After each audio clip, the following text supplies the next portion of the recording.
First, Ralf Reichert, co-CEO of ESL Gaming. Brosh, board member and director of events at the International Esports Federation.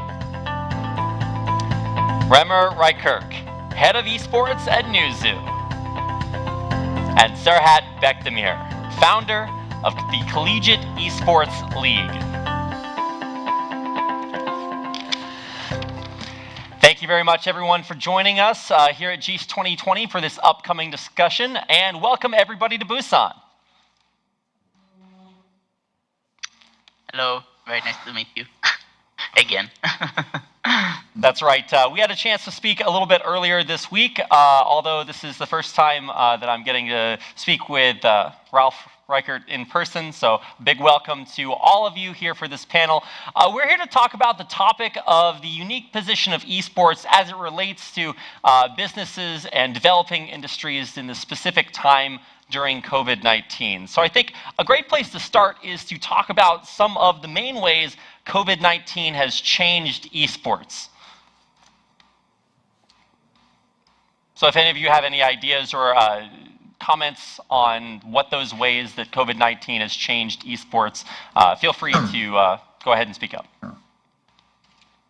Sure, I mean, I can start, no problem. I mean, first and foremost, it was a shock to all of us, right? I mean, even though esports comes from a digital world and, has lots of advantages to the world we're living in, and I'll add to that later, it was built on physical experiences, on physical events, and that really is what brought esports, I'd say, in the last 6, 7, 8 years from being a little bit of a digital niche, which, only insiders, so to speak, take seriously, to one of the biggest sports in the world, which is accepted and recognized nearly all over the world. So there's always a story in 2013-14 when we started to do stadium events in the West, right? We were kind of, ESL was the first company together with Riot, League of Legends, who really rented out stadiums and had them sold out. So that was really the moment when press and politicians and everyone kind of came into that venue, came into that event and said like, look, this is a real experience. I wanted to ask you if this is a sport, but now that I see it, now that I'm here, I get it, right? So will this be Olympics? So the discussion went to a very different kind of thing.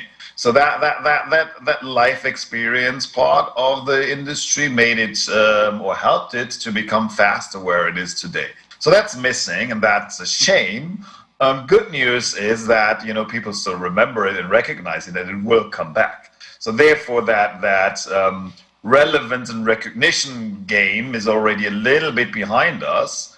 And then the advantage of esports plays fully in, because historically, when we started 20 years ago, this was a full digital sport. So the live event part only came in later for recognition, for people to feel it, but the origins were online. So actually all we had to do as an industry overall, and some had it faster and some had it not so fast, but we just needed to go back to the model where it came from. And that's what happened this year, that most competitions either continued like they were originally supposed to do, or adapted a little bit. So we had obviously problems with intercontinent play. There's some physical problems still with the speed of light. It's too slow, right? We wish it would be a bit faster.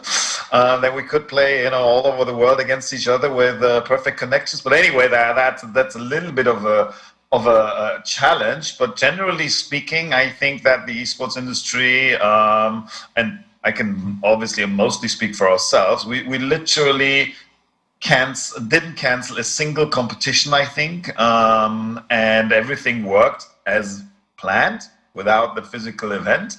And if you look at the positive sides, viewership doubled and tripled throughout competitions. So to some extent, it was even a catalyst and an accelerator to what was originally planned for this year. Last sentence, and I'll let the others speak a bit, right? It's obviously not good still anyway, right? So those physical experience were an added value. They gave a human touch to what now is very digital on the one side, and on the other side, for general economic reasons, COVID has been a disaster all over the world, and therefore I don't think that we're happy about it at all, or see ourselves as winners of COVID. I don't think there's winners, but there's less industries who lose less, and that's probably what the esports industry is.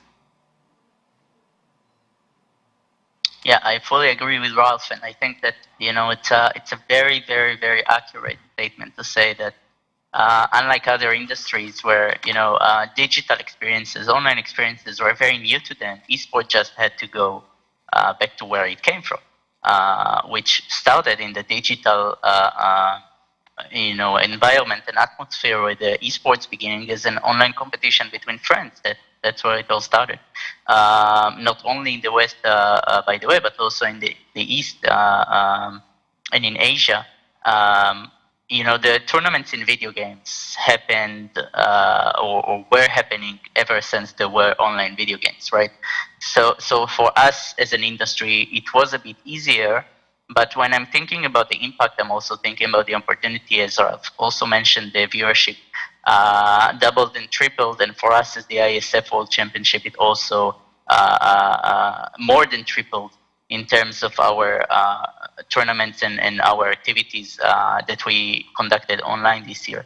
And I think this is not only because it happened online, but it's because people, even though the COVID-19 era, people are kind of in their homes and everything, I think this is also an opportunity for them to discover new worlds for their favorite games. And they join more esports content on Twitch and on YouTube and on TV channels and so on.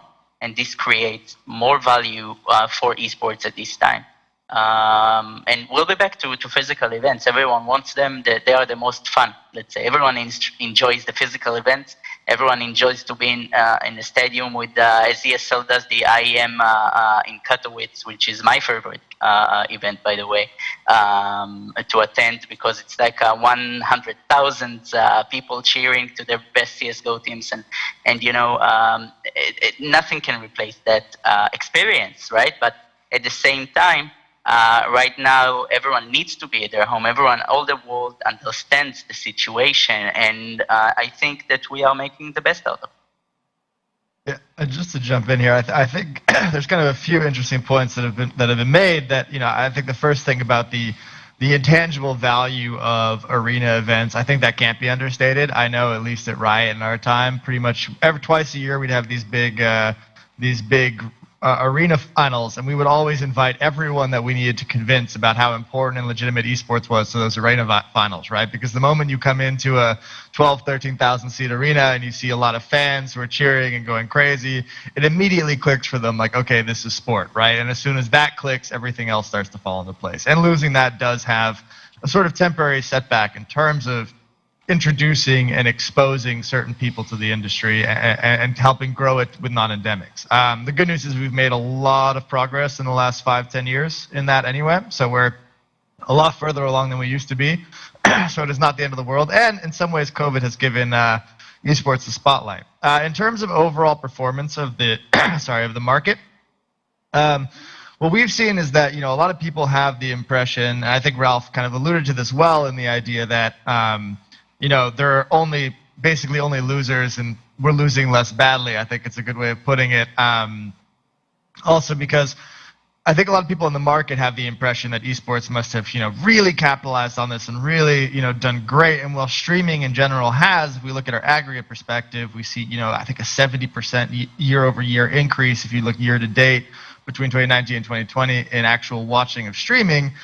Esports hours watched has actually decreased by about 1%, but that is also with a decrease in esports hours broadcasted of 25%. And we've also lost some of the biggest tournaments because when you don't have that interregional play, what you're lacking in a lot of ecosystems, and we saw this in Dota, for example, where a lot of the Dota Pro Circuit got canceled and the International got canceled.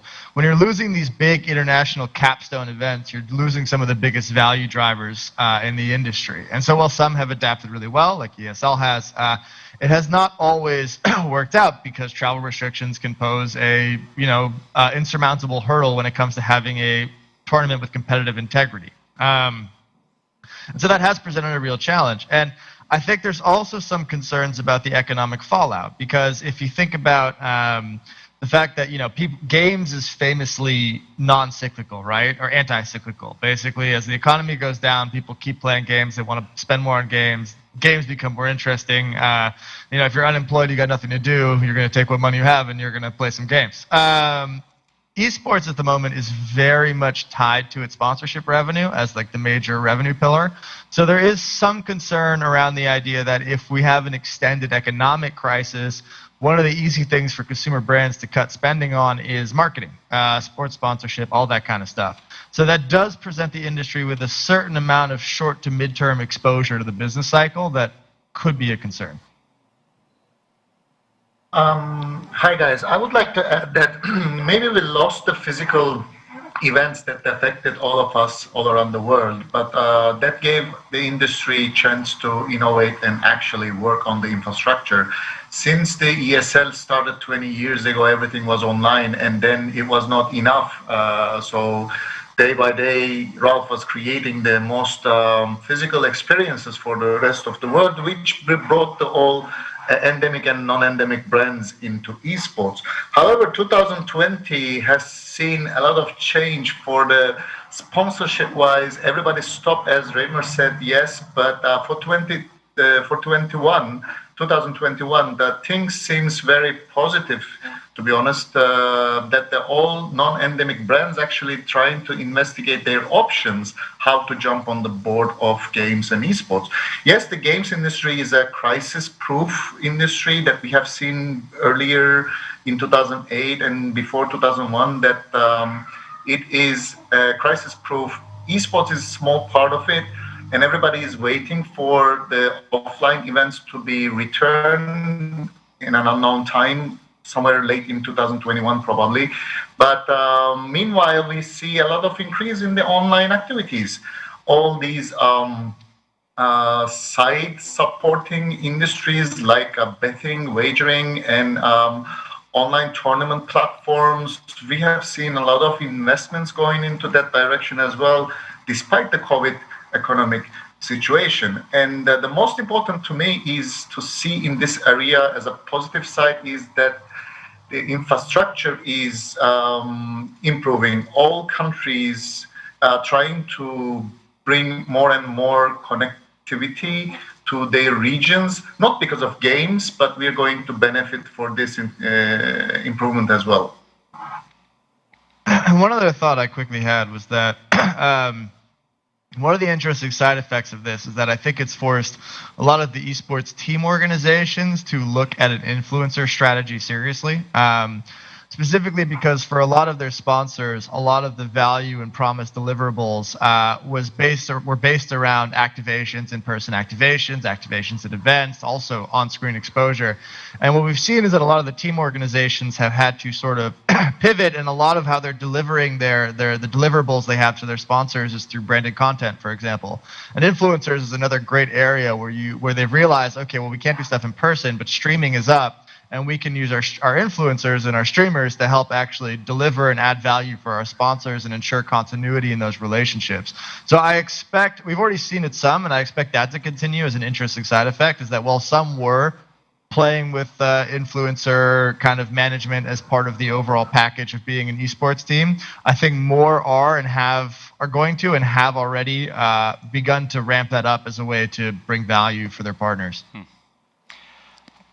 I want to kind of play off of your most recent statement there, Remer, because I think it's on everybody's mind. How do you take a successful or an ambitious business, team, tournament organization, esports infrastructure, and pivot it to continue to either be successful or lose less these days? Everybody wants to find out what that solution is.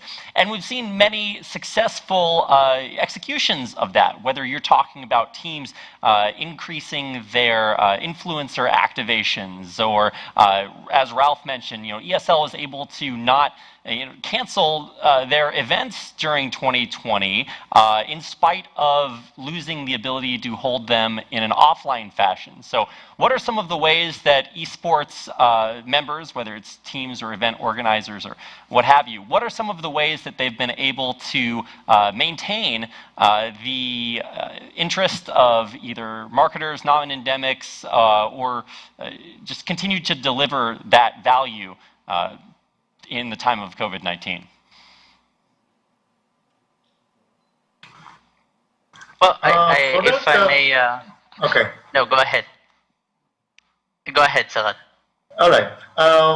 In 2020, when we look at this traditional sports and the traditional sports marketing business, it's completely halted, it stopped. And in that world, we only see ESL and Riot Games actually pull off the events online for people to watch. And what we are watching is that we want to watch, as the audience is growing, we want to watch the top players in the world. Yes, we didn't have the physical events for that, but still we have the top players competing on selected events where there is no Olympics, where there is no FIFA World Cup, where there is no other sports activities all around the world. We have seen the British Premier League stopped. Maybe even the wartime, they never stopped playing football. So this was very, very challenging time for the sports marketing people, which has no strong foundation to understand our industry and how to support and invest in esports businesses. We have seen in the last quarter this year, this is changing rapidly right now, that endemic and non-endemic brands has seen that the Riot World Cup was the only sports, ESL Pro Series was the only sports left in the world, and they are trying to figure out ways to actually affiliate with those organizations in the years to come. And I believe that as a positive effect, this will stay with us. We're going to see more non-endemic brands to figure out how to work with the gamers, how to work with the gaming industry, alongside with the esports. Yeah, I mean, look, from my side to add, right? I mean, first, when this all started, it was a trust discussion, right? We have a lot of long-standing partners, and Intel is obviously the most prominent one, but there's others like DHL and Mercedes, which we worked together through a few years. And I'd say in March, April, everyone's world was rumbling, right? So everyone was insecure about what the future of his personal business, of his industry will look like, and therefore there was a lot of uncertainty. I think we've been lucky on two ways. I think on number one, that the partners and sponsors, the minute this kind of a little bit became predictable of where this is gonna go, kind of said, no, we're in, right? You guys are continuing to deliver, so don't worry about it. I don't think we lost a single existing sponsorship throughout this year. Yes, we lost some event activations. Yes, we lost some revenue through it.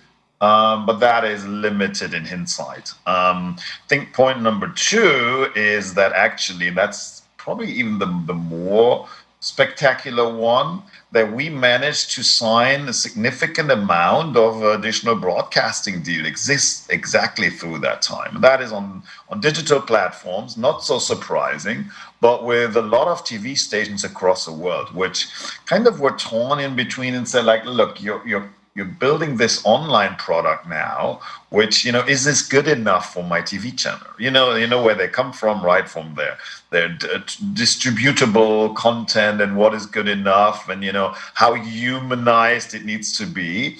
But, being innovative as an industry, this is not ESL only.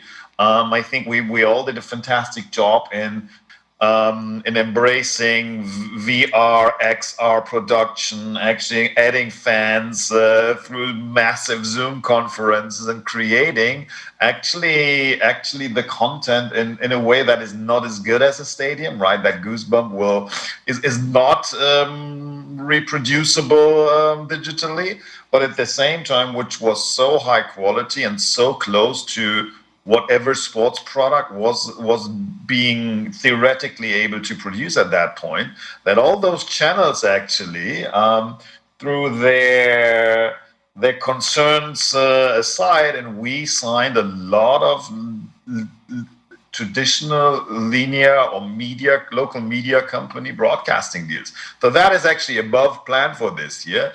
And as this whole thing is a flywheel, right? The more distribution, the more people we reach, the more attractive this becomes for sponsors, specifically in the world where we can guarantee next year that we will have, 2,000 hours produced of content, right? Some others might not be able to do that. So we can give the partners, specifically sponsors, a certainty this is going to happen. Maybe not with the full stadium, but the content's going to be there.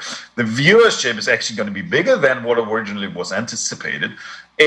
Through the rise of digital viewership, because some of that is permanent. And C, because we have additional distribution partners and channels all over the world, which continue to amplify this this content. So it's that positive spiral to some extent. On the other side, though, that's all we know, right? Is that budgets are still going to be a little bit under fire. So every budget we want to get, actually, we need to take away from someone. So this is actually right now more than historically a zero-sum game, because there's very few companies going to spend more marketing. They actually have to take away money from industry A to put it to industry B. And do I believe that esports is going to benefit from that redistribution? 100% sure. But it's not that the money comes from heaven and is additionally there, and it's all easy peasy. But it's actually, it will be a hit for some other industries based on that. I would also like to add on that for bringing a bit of my experience in the Israeli ecosystem, not specifically the global ecosystem that we've discussed. You're right. You're right. Not in just assuming that esports would benefit from getting money that can't go to someplace else due to COVID right now, but it's already happening at least locally here, where we've actually, for the first time where COVID, like somewhere in March, April, where it only started in Israel, then everyone was like shocked and the marketing budget was immediately frozen, and it was a bit of a hard couple of months. And Remer was quite accurate by saying that our industry and also locally, not just globally, are very reliant on sponsorships. But then we've been able to see that while conferences, events, sporting activities, and so on have a hard time recovering, we've been approached actively by companies with products that are not necessarily related to gaming or to esports or to computer or to technology. Sometimes it's Domino's Pizza, and sometimes it's a snacks company, and sometimes it's a drinks company, and sometimes it's an internet company, and they want to create really cool, unique activities, and esports gives them the, for example, we did an amateur Israeli Cup with one of the leading social benefit companies in Israel, because they didn't have a lot of other programs to do, but they still want to do something that is unique, that is fun, not just throw money at and put a logo somewhere, but to create something that is uniquely theirs, and at the same time brings the opportunity for youth and young gamers to participate and to also get to know their company and what they do. They are a social company, so they are a non-profit, but that created a lot of benefit for them, and I think that for us as the Israeli Esports Association, and also this relates to the global situation, I think that those who are getting into esports now from the sponsors, the non-endemic ones as well, will stay in esports after the COVID is over. So it's not like they invested now because there is nothing else to do, and when there is other stuff to do, they will go away. No, they invested now and they already saw good results. They will stay, and they will even increase the investments when the physical events are back and when the physical activities are back again. Absolutely. And I just to add a final kind of thought on this is kind of looking forward, it is very much a zero-sum game. It's quite probable that many partners in esports profit, but depending on the severity, you might see, even within our industry, heavy competition for the sort of the marketing dollars that are available. one kind of maybe positive side note that I hope to see come from this is that with a lot of the traditional channels being sort of denied, my hope is that it will encourage innovation in how we deliver value in general in esports.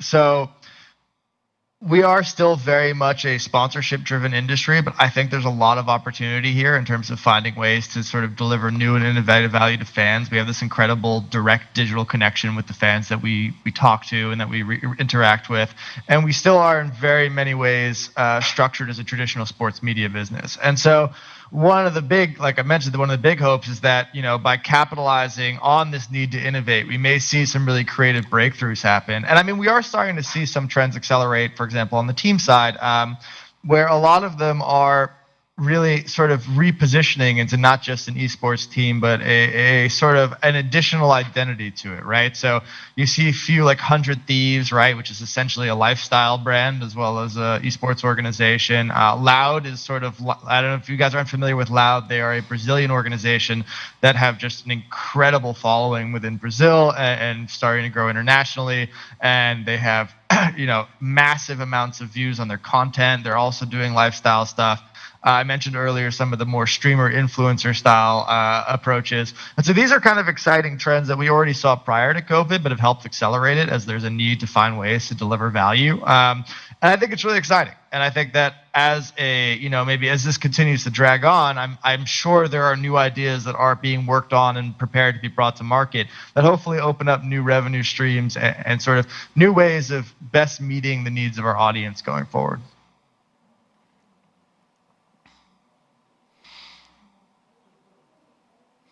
All right, thank you all very much. Muted doesn't help. Yeah. Maybe to jump on this, Remer. I mean, I wholeheartedly agree, right? That direct-to-consumer business is obviously something that is still in its infancies and something as an industry will help us tremendously. The one thing we have not spoken so much about is obviously the publishers, because the games industry have seen an unprecedented rise, right? So each and every one of those will have a problem to have the 2021 numbers being close to the 2020 numbers because the surge in usage. So it's really been even though I think we're painting a positive picture about the esports industry for 2020. I think the games industry has seen a meteoric rise.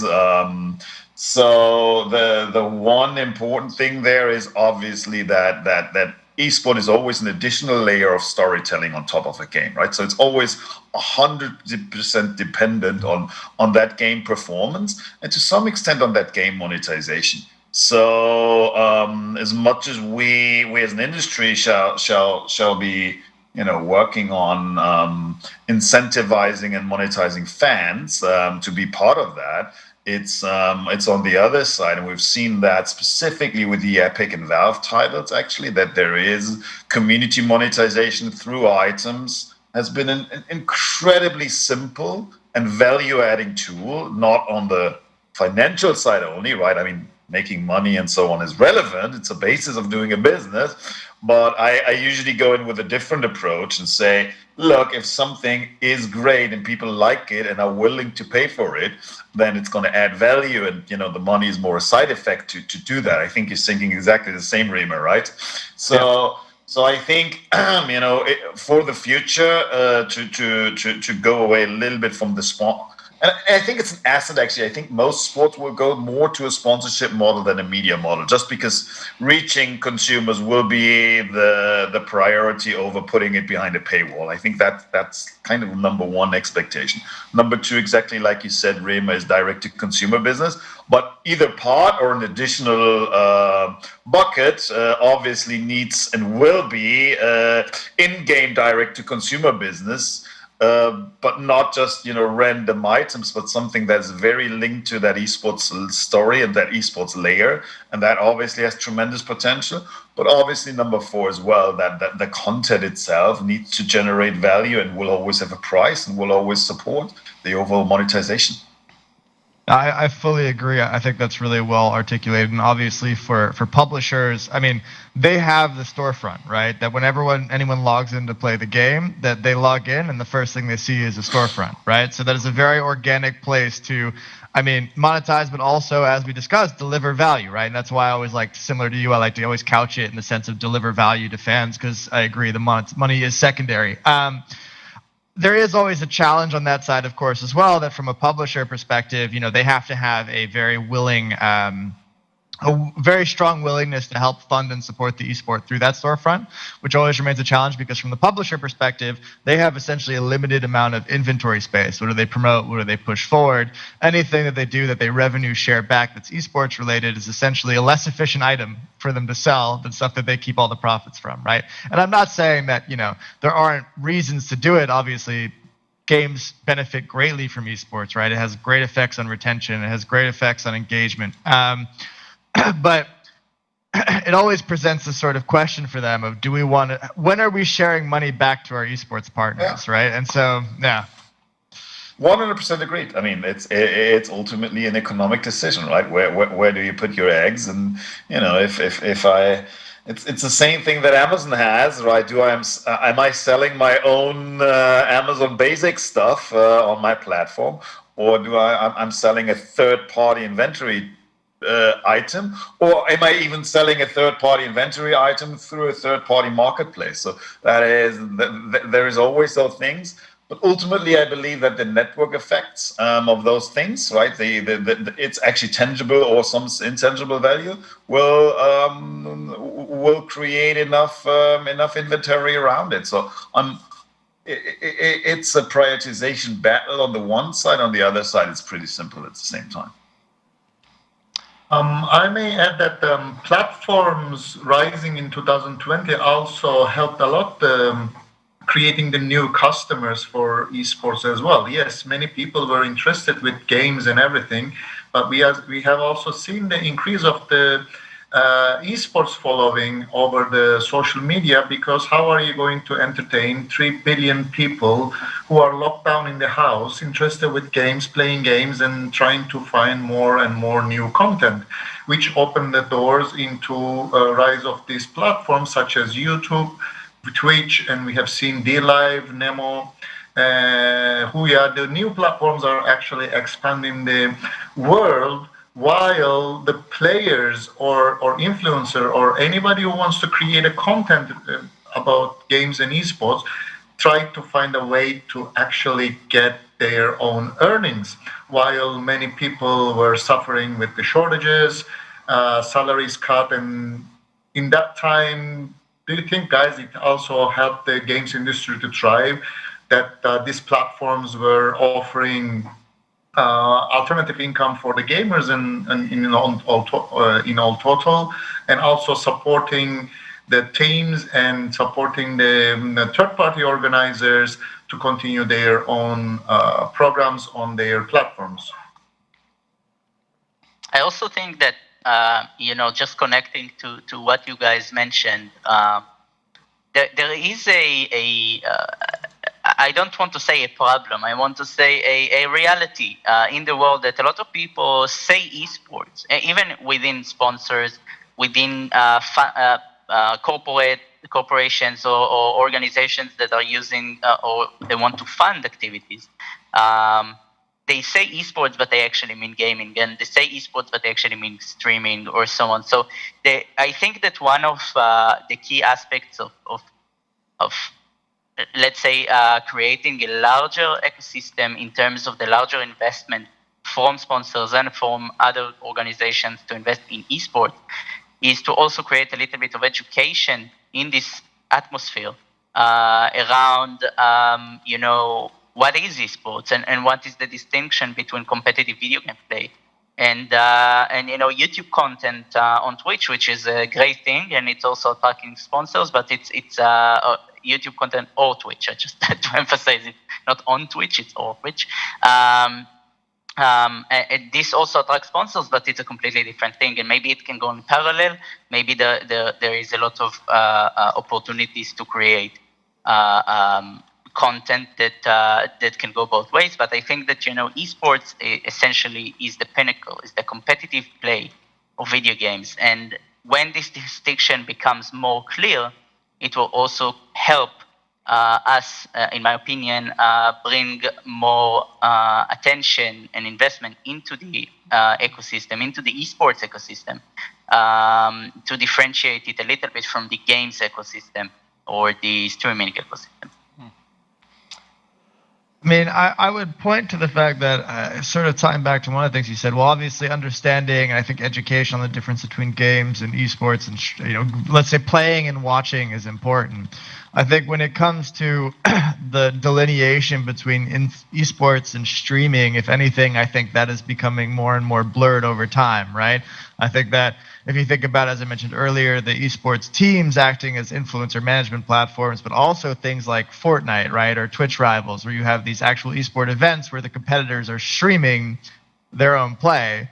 The idea that it becomes, and yes, obviously there is still the key definition of esports, of it being an organized competition with some degree of competitive integrity, with someone playing to win. I think when you're looking at from a brand value perspective, I think that value proposition is slowly starting to blur, right? Where it's no longer so clearly cut, like this is going to be a guy playing Minecraft with his friends, and this is going to be a big esports event, especially online, where you no longer have the stadiums to help delineate as well. Now you have a guy who's playing online with his friends in a major esport event, and you can watch that. And to some degree, I actually don't think that's a terrible thing, right? I think that esports has rooted itself in and really built in the tradition of sports media, right? And if I look at the way that esports functions today, it is really very close to a sports media business. We are in some ways more adaptable. We're definitely younger. We're more digital. But the construction of we have eyeballs, we're showing a competition, we're going to tell a story around the competition, we're going to monetize that competition is identical. And perhaps some of that blurring is actually introducing kind of interesting value propositions that help us diversify. Yeah, absolutely. I'm just, I think the point was that, at the same time that Ralf would go to a potential sponsor, or I would go to a potential sponsor and say, we're doing this amazing esports event, come give us money and get this amazing value from it. There are other production companies or agencies that offer them Minecraft activity or some sort of sponsorship in YouTube videos and so on. And sometimes they don't really know the difference between what we offer them and what those offers are. And I think that the more non-endemic partners and people that are not from this industry invest in esports and become part of esports, they learn more about the differentiation. And I think you're right, there is a blurring between it's not just two worlds, because there are many worlds involved there, but there is a blur in the definitions. And I think this is something that when it would be more clear, it would be easier to direct as an investor, I would say, to direct where you want your investment to go, where you want to focus this year, when you want to focus next year. Because for me, esports is something that also creates legacy. Esports it's something that for example, look at IEM, and I'm giving ESL examples on purpose because Ralf is here and I'm looking at his face while I'm saying this. But also the IESF World Championship, by the way, which is also an example of how the event was changing way too fast, way too much, and it was very hard to retain partners. For example, IEM, it's going with Intel for I don't know how long, 12 years, 15 years, 9 years, something like this. So 14 years, I was super close. Okay.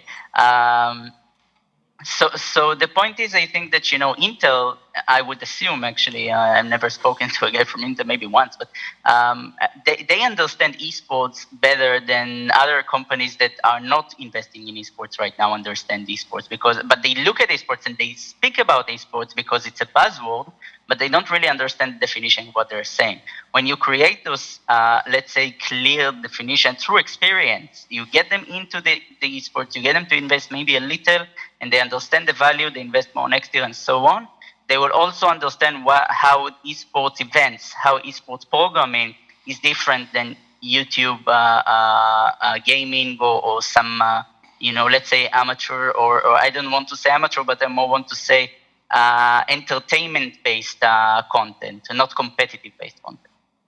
Yeah, I think the difference here between, what you said, Ido and Remer, right? Those campaign-oriented, I would call it even, is campaign money actually being spent against it. It's more advertising. So either, and if we can stick a bit for the Intel example, right? This is a strategic partnership.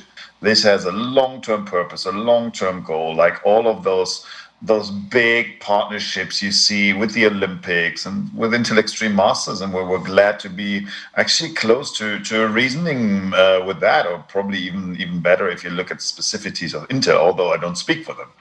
But if you look at what is there in the esports industry, right? There's Riot with their ecosystem, which is 10-year-old. There is ESL, which is ecosystem, which is 14. Some things are only 10-year-old, but there you can do a strategic partnership because there's legacy, and you want to align with a legacy. You want to align with a brand that's there and that has this history and the stability for the future.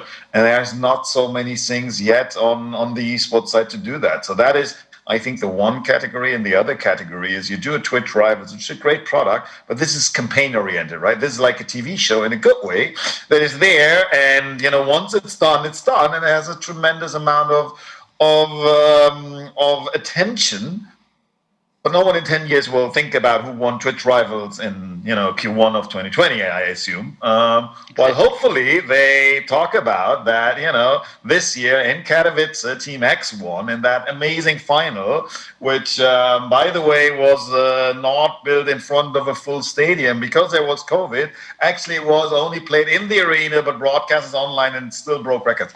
Things like that, right? So there is context, there is relevance, there's legacy, or that G2 once again didn't make one world, or things like that. And that is, I think, the true sport, a long time legacy and relevance, and whoever won the Olympics in 1974 in 100 meter. And the other one is great content and fantastic to help at the moment, but it's probably not there to be stories to be told about in the future. But that's fine. That's campaign oriented. Absolutely, and this is why it's also two different industries. This is esport, and this is something else. And I think the key word here is legacy. Something that you create for the long term, something that will be remembered for the long term. And the Olympic is a fantastic example. But the Olympics go hundreds and thousands of years back. IEM and the Riot ecosystem goes 10 years and 20 years back. It's still a legacy, and it's still something that you want to connect to on a deeper level than you want to connect to, those, again, in a good way, TV shows. So fully agree with you there. All right. I just want to thank everyone for their contributions. We've kind of come to the end of our panel discussion. And I just want to say thank you to all of you for your wonderful discussion and the points that were made based on the topic that we're talking about, of the unique position of esports during this year of 2020 and all of the chaos that's going on. And now I want to open up the floor to our viewers. So even though you may not be able to be here with us in person, we want to thank everybody for watching online and take some time to answer your questions. So if you have a question for any of our panelists about this topic, please feel free to leave that question in the IESF YouTube channel chat, or you can also submit your question by going to GEES20.com, and we'll be checking there for questions as well. So let's go ahead and check out our first question. That is, how have esports organizations tried to increase remote fan engagement during this period of closed-door online live events? You need to ask someone. You need to manage us. Okay, all right. So the question is, how have esports organizations tried to increase remote fan engagement? So why don't you start, Ralf? Look, I can.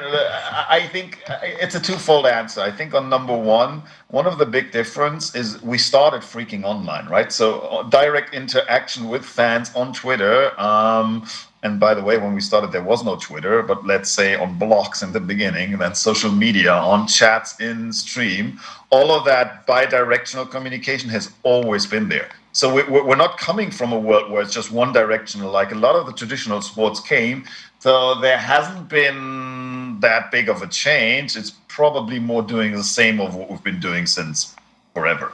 I think point number two, obviously, because we were lacking that live picture, that goosebump full stadium, we had to work with huge Zoom conferences and other sorts of technical ways in getting people, human beings, that's about, right? That's why we're doing this video conference and not a text conference or podcast, is to see those emotions. So literally reusing a lot of video tech to try to visualize that those millions of people watching are actually human beings and not only bits and bytes out there.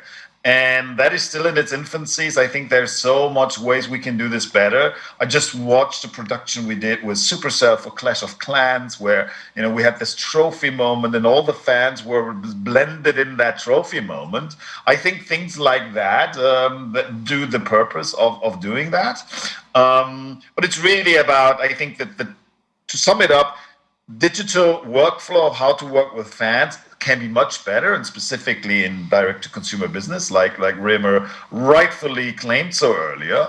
But that is one piece where I feel we just need to continue the road we went, but then including the emotions of fans outside to have that human showing. I think we did a lot of new things there, but this is really just the beginning, because, I mean, even when we go back to stadiums, we have 20,000 people in a stadium, right? Or, at the same time, at one point in time. But we have 1, 2, 3 million people watching concurrently at the same time. So visualizing those will continue to be a priority. Okay, let's go ahead and take another question.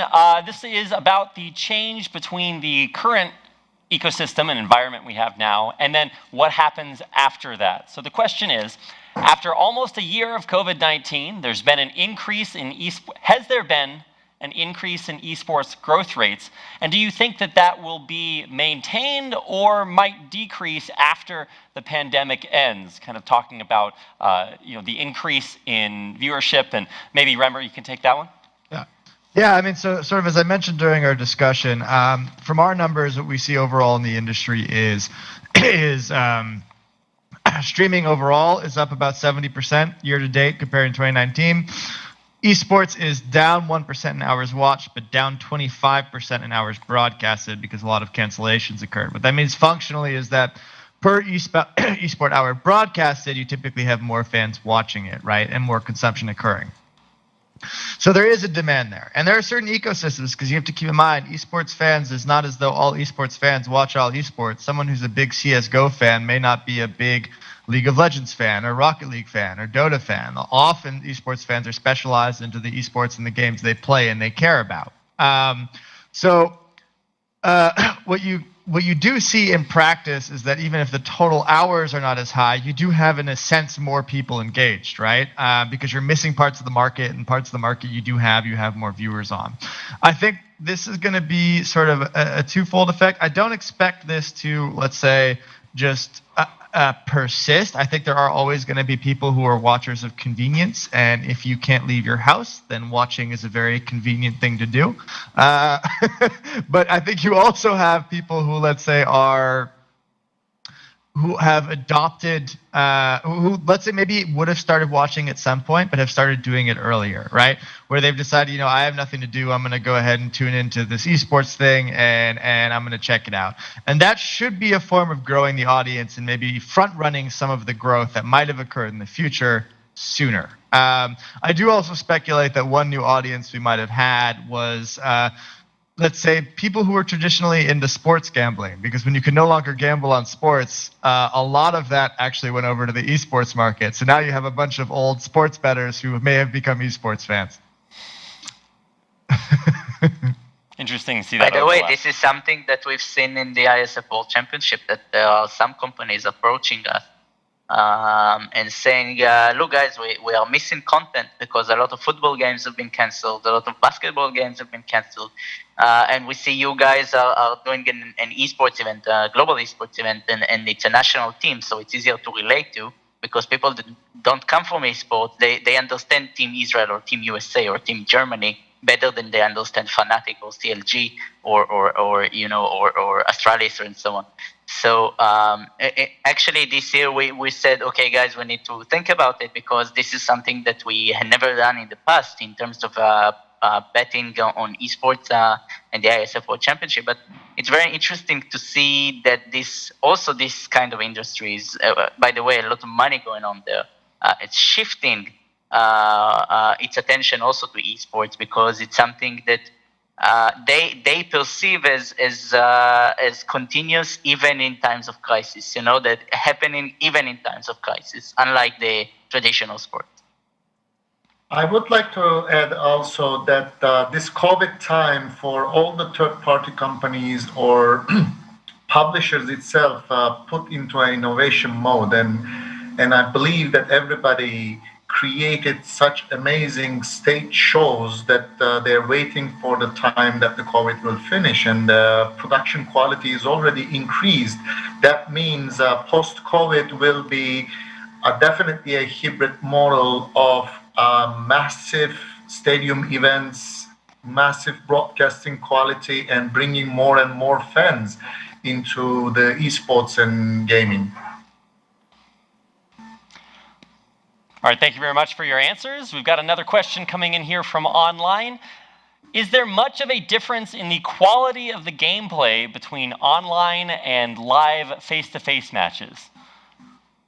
Of course. Yeah. Oh, okay. I think everyone would like to take this question. Remer, you want to go ahead? I mean, if you go ahead, feel free. I led on the last one. All right. So I think that there is, from my experience, a huge difference between online play and offline play, and there are so many levels to it. For example, from the technical perspective, when you do an offline play face to face, it minimizes the chances of technical issues because the technologies involved and all the equipment involved is supervised and moderated by the technical staff. But also from the terms of the players as the athletes, when they play from the convenience of their home, it feels less competitive. And when they go to these big stadiums, when they go to these esports arenas and they compete from there, there is a psychological level to it where, you are in the big boys league now, you are in a very intense, high level competitive environment. And psychologically speaking, this has, by the way, according to some academic papers that I've read, a very similar effect to those who happening to traditional sports athletes going to participate in high-level tournaments and competitive games. So overall, I would say there is a huge difference, not in the gameplay, but in the, let's say, the feeling around, and the emotion and the stress and the and the weight you feel on your shoulder when you play in a face-to-face live arena with audience cheering. Yeah, I mean, from my side to add, right, it's a little bit like employee management, right? Playing physically is a more controlled environment. And control has lots of different things, right? It's more fair because you have less internet switches between each other, right? This is always a point of failure at any second of a game. More controlled because you see the athletes and can see if they are doing anything to the computer. We have technical means how to do that remotely as well, but there's still obviously a difference, right? They can't have their mobile phone looking at the same time and just physical things like that, which you can do. So it has a full control aspect. And then exactly like you said, Ida, right, the other one is the emotional aspect to it. It's a different type of pressure if you're sitting at home or at the big stadium. It brings, some of these athletes and players who are longer in this. It's a skill to adapt to different places where you play at, to the travel beyond that. It's a skill you need as a professional athlete in virtually any sport and in esports as well in that way. So I wouldn't even argue if it's better or worse. It's just, those two things. And ultimately, those legacies being created, which we spoke about earlier, that's the third thing, you can only do by someone physical raising a trophy in front of 10,000 people, because that is that moment, that is that emotion, that is that pull effect that only life experience will create. And life experience, luckily, although, I'm a gamer, I grew up with this. I always say, COVID, we've been prepared for this, right? So 20 years ago, if you would have told me you need to stay 1 year at home, I'd say yes, and I even get paid for it. That's the best thing that ever happened, right? Because I can play video games. That's, let's say, where the industry generally comes from. So we embrace it, and it's good. But genuinely speaking, we're human beings. We want to meet other people, and probably it's fewer life experience, but more meaningful ones that the world is gravitating towards. But those meaningful life experience is something I don't know a single person wants to miss. I think the keyword here, yeah, absolutely. And I think the keyword is, again, the legacy, because to create a legacy moment, it only happens on the live stages. And if it's the game-defining move that won the game, or if it's the raising of the trophy by the underdog, this stuff happens in the large stages with the people around cheering, and this is really the highest level of the emotional high that you can get as an esports athlete, right? So definitely, again, we go back to the creation of legacy. All right, thank you very much for your responses. This fourth question is addressed specifically to Remer, and I kind of echoed this when the person says, I like your focus on sponsorship innovation. Can you give an example of best practice ROI transparency? So what are the key performance indicators, KPIs, that are being offered to keep sponsors loyal? I would say in terms of the actual ROI, I would guess that Ralf, who's a little more hands-on, given that I work on the data analytics side, would provide a little more insight there. But when you talk about best practices in general, I think that the innovation and some of the best practice in innovation comes in the availability of sort of the IP that's there for you, right? I think one of the great examples of intelligent sponsorship, first of all, I would say all sponsorship to be done well in this space needs to be authentic. And it can be with a non-endemic. It doesn't have to be a game keyboard company. But the authenticity is super important in showing you understand the audience, and it doesn't feel like it was made in a boardroom by people who don't understand the space, because the esports space is heavily gate-kept in a way, and games in general, through their own language, their own culture, their own way of communication. So one of the great, really authentic activations I always like to point to is from ESL, is the DHL one they did with Dota, right? And you had the courier bot that was the DHL courier and all that. And it's one of these great esports activations where what you're doing is you're creating an organic story between the partner and the underlying IP that you're working with, right? Riot Games with Louis Vuitton is the other one I always like to point out as well, where they really integrated Louis Vuitton throughout the entire IP and created a really authentic story around it. There was one other one I really liked, which is, it was Unibet, I think, and Astralis, and they did this sort of Seventh Man campaign, and the guys are talking and they're debating a match, right? And they end up making the whole match with stuff from they're in a diner, and they end up making the whole map with stuff from the diner and then telling the story of the match. And it's these kinds of really authentic storytelling moments where you're going to see the highest ROI, because you're creating something that sticks in people's heads and it feels real and it feels memorable. And I think that that's really one of the most important things, is that a lot of people go into this space and they're not from this space, and they think, oh, I know what gamers like, I'll make a gamer ad. And then it feels like that ad, the one, or that activation. So the one where the people think they know what they're talking about and they don't, and everyone sees it, and you get almost no value, right? And so in any kind of innovation and activation you have to do, above all else, authenticity is key. And there's so much space to play with, because you have these underlying IPs, you have these underlying legacies, you have all the things of sport, plus and often a whole other world of story and culture to build into. And so that is really one of the most important things to look at. And if I may add one thing, I wholeheartedly agree. I think what we've always learned, and that the story we had about how we interact with our fans, that we did this from the beginning in a direct way. is kind of we always had to talk to our customers. That is kind of where esports comes from.